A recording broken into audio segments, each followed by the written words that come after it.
ANC faces internal crisis as Mtolo accuses party of being hijacked from within.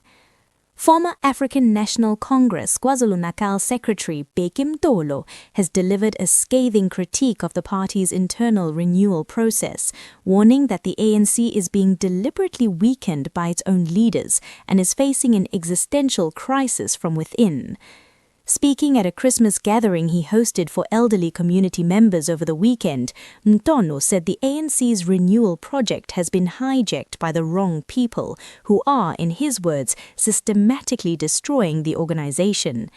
He claimed that senior figures inside the party are undermining its foundations at a time when public support is declining and internal instability is deepening. Our biggest enemies are within the organization, Mtolo told supporters.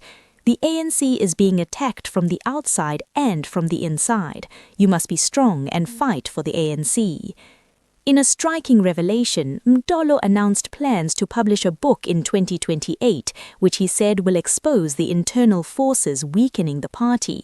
He revealed the working title as How to Destroy an Organization in 3 Months, promising a detailed account of how internal decisions and leadership failures have eroded the ANC's strength. Mtolo's remarks come against the backdrop of significant upheaval within the ANC following its poor performance in the 2024 general elections. In response to heavy electoral losses, particularly in KwaZulu-Natal and KwaZulu, the party's national leadership disbanded and reconfigured provincial executive committees in both provinces, describing the situation as a strategic failure. In KwaZulu-Natal, the intervention resulted in the removal of the previous provincial leadership, including Chairperson Siboniso Duma and Mtolo himself.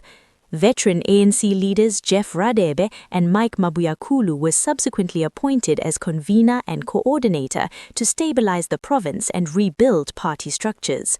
However, Mtolo warned that these interventions have caused deep fractures at grassroots level, especially in the Harigwala region, which he described as a historic stronghold of the ANC that has endured even during periods of hardship. Meanwhile, uncertainty continues to surround the party's organizational future.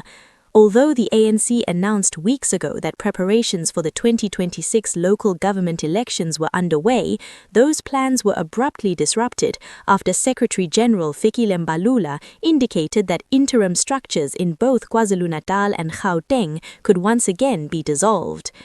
Mbalula has defended the renewed restructuring, saying it is unavoidable due to the severity of the crisis facing the party. He described the situation in KwaZulu-Natal as an existential crisis and warned that the ANC is confronting what he called a political tsunami in the province. Mtolo, now serving as a member of the provincial task team, says the ongoing instability risks further weakening the organization unless internal divisions are confronted honestly and decisively. As the ANC struggles to regain voter confidence and organizational cohesion ahead of the next local government elections, Mtolo's remarks underscore growing concern that internal battles, rather than external opposition, may pose the greatest threat to the party's future.